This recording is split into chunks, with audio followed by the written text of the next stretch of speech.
Una ngano kilo 1. Unaandaa vitafunio kwa ajili ya familia. Baada ya kuchukua ngano, unakuja unaweka hamira yako kiasi, usiweke nyingi. Baada ya hapo, chukua chumvi kidogo kwa ajili ya kuweka ladha kidogo nzuri. Baada ya hapo, tunaweka sukari.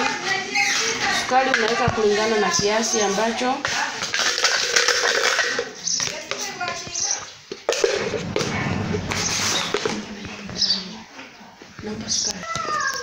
baada ya kuweka hamira, naweka sukari kiasi kulingana na wewe jinsi unavyopenda. Wengine wanapenda sukari nyingi, wengine wanapenda kidogo. Baada ya kumaliza hapo,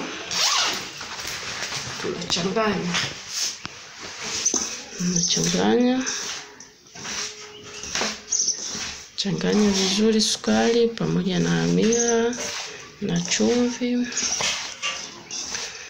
Baada ya kumaliza hivyo, unaweka mafuta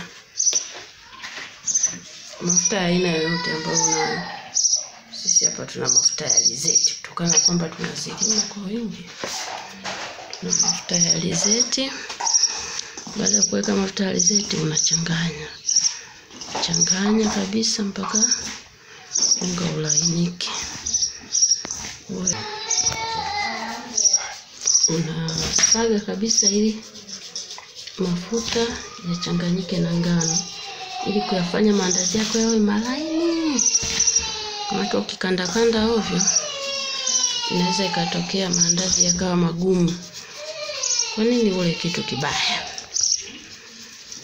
Baada ya hapo sasa, umeshachanganya vizuri.